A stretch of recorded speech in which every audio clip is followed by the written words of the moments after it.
Okay, so first time's the charm. Give us a little recap of the Waytree year for 2022.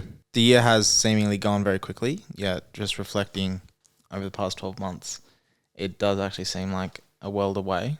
We started the year with the name Explore with Tree, and we made the move to Waytree in January this year. Now reflecting, that seems so long ago. A lot has changed. But yeah, primarily we had a brand change. This year was our first move to a monetization model, which was a subscription-based service where essentially we wanted to keep the platform free for the ability to advertise for free. So we had the base layer that was free, and then we had a premium service which allowed you to increase your job rankings with photos, screening questions, and reviews. The Explore with Tree name change, which finally came about, and I think we're all pretty happy with. Waytree just fits nicely. Whilst we were figuring out whether we wanted that name, we changed some group chats and we sort of let it sit for a couple of months, but it seemed to make sense. And both of the parents now finally can remember what the name is. Explore with Tree just never seemed to quite have the ring to it that we were after. So that has been a really good shift. And you just touched on the fact that the business model as well, to some extent, because of us wanting to keep the platform free, and rather than it being a pay for ads like a seek or a pay for exposure model that we see a lot of job boards, we're now moving in a new direction. And what is that direction?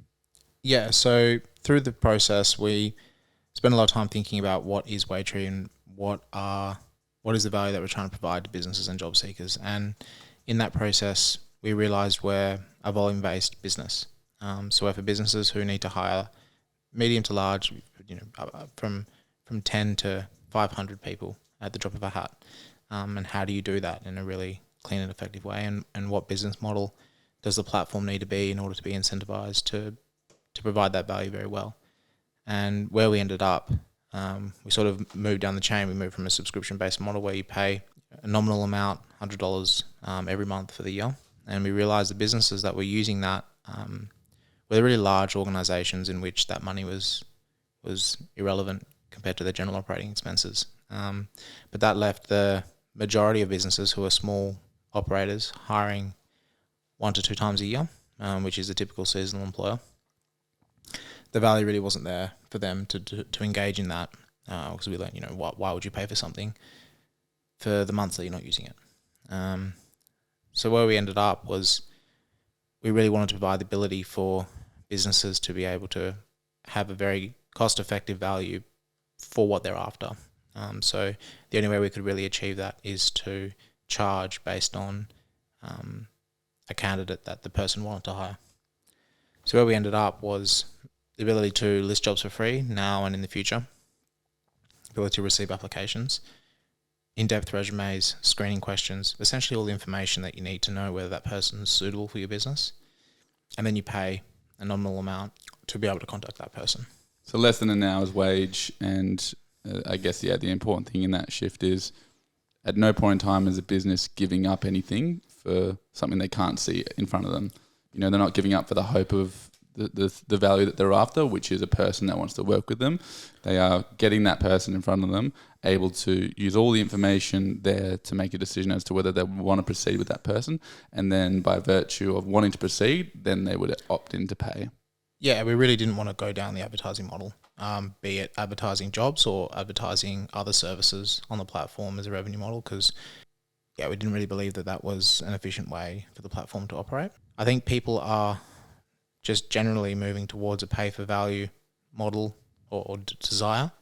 I think this notion of advertising frustrates people, mainly because of you don't really know what result you're going to get for the money that you're spending. So it's hard to really value or know whether you're happy with the value that you're receiving for a product or service. I think everyone can recognize when they have paid for something and gone, this was worth what I paid for and I was happy with this service, as opposed to paying for something and not actually getting what you're after. Are the backpackers back? Yes, the backpackers are back. Yeah, we were anticipating that this was going to be the case. We spent 2 years fully aware that we were going to be in a slumber, so to speak, with low job seeker numbers due to border closures. And we were planning and anticipating to time in which borders were open, and obviously all hoping that the labour market returns, and it's been really good to see that it has. We're obviously not at full capacity, but we're moving in the right direction. And I think within 2023, we'll get back to very similar numbers before COVID. Very good news for everyone that's looked at that sort of workforce, I guess, in a lot of ways and really relied on them heavily, to know that they are coming back, and we're seeing significant numbers of them, and the platform has really increased in its volume as a result. So it's, I think, good all round that there's some normality returning to Australia, and hopefully the larger extent the world. Over the course of 2022, 1 million plus decisions end up getting made. Some of them, well, hopefully most of them pretty good, maybe occasionally not so great. Any sort of big lessons for you, I guess, over 2022? Solve the money equation. It's something we avoided for so long. We were just trying to build a platform that solved a problem. Classic engineer. And yeah, we were avoiding the money problem.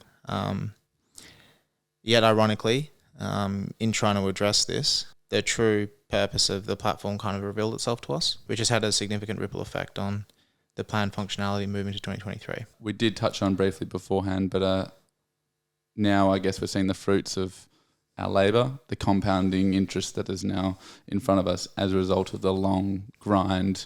You didn't know how to code, 2 years ago, and everything that's sort of moving forward now can pretty well be done the flick of a switch between the major 3 team members. So that's a very exciting part. And is that something that the next question was going to be sort of like, what are you most proud of, I guess, throughout the year? Is that something that you're proud of? Yeah, I think this year the 3 of us have really nestled into our roles and really dived deeper into our individual roles. And that has been really good to see. It provides really healthy friction between the 3 of us in terms of what we're trying to achieve, and making sure that, just acknowledging that there's various aspects to Waytree, namely we're building a network, so we've got to consider the needs of the network. How do we build that network? You've got how the platform interacts with the world, and is it solving the problem, and what needs to happen to solve that problem better? And then you've got the technology aspect, which is this tech stack scalable? Is it built in a way which is flexible, can change rapidly, as well as being secure? So, that's been something that this year I've been proud of, is, the 3 of us working really well together and making good quality decisions.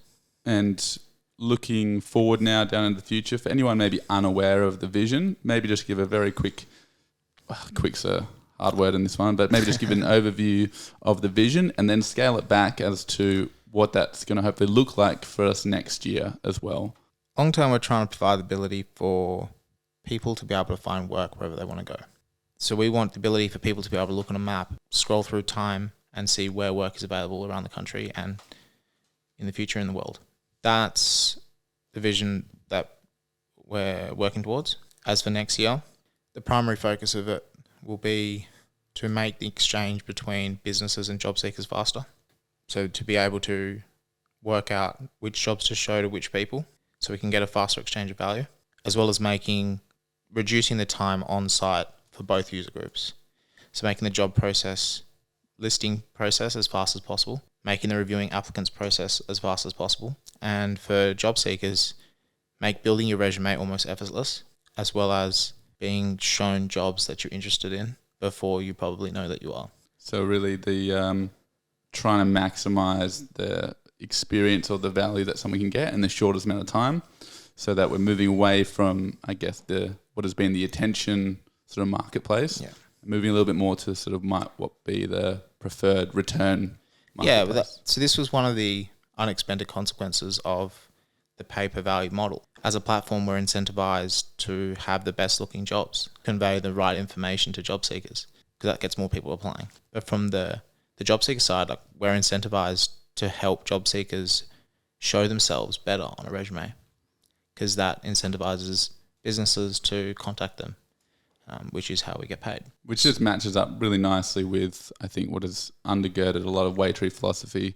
and strongly from your end, which has always been quality first, and whether that's the engineer in you because, engineers, you don't really have a second chance. If something collapses or fails, there are real world consequences. Yeah. Whilst perhaps on, let's just say, my side of the rink, as a physio in training, it's like, well, I have to make mistakes in order to learn what is and is not going to work moving forward. Quality is very important because you just don't want the structure to fail and fall. That's right. And I think it's great that the business model reflects that rather than it's just a cheap trying to extract from everyone else. But that's right. Is there any sort of final message out there, or perhaps a message for what you even might say in 12 months' time when we're back here again? I just think the last message would be just the overwhelming support from the users on both businesses and job seekers. It's hard to express how, let's be honest, cool it is that we've got users and that they're so willing to engage with us and provide us constant feedback, tell us what they need more of. That's been really cool and is only growing. Moving forward next year I'm really excited for. I think, like, looking back, last 12 months, the platform's unrecognizable to then, and I think we're going to have the same growth next year. I'm really excited by the direction of the company moving into 2023. And yeah, to think that last year we were Explore with Tree and this year's Waytree and is completely different. Yeah, next year's going to be very special. Yeah, I would just say on that as well as everyone should look out for an update sometime early next year, which we suspect this will be the parent test. Give it to the mum and dad, get them to use it. And what we're looking for is a fairly remarkable response.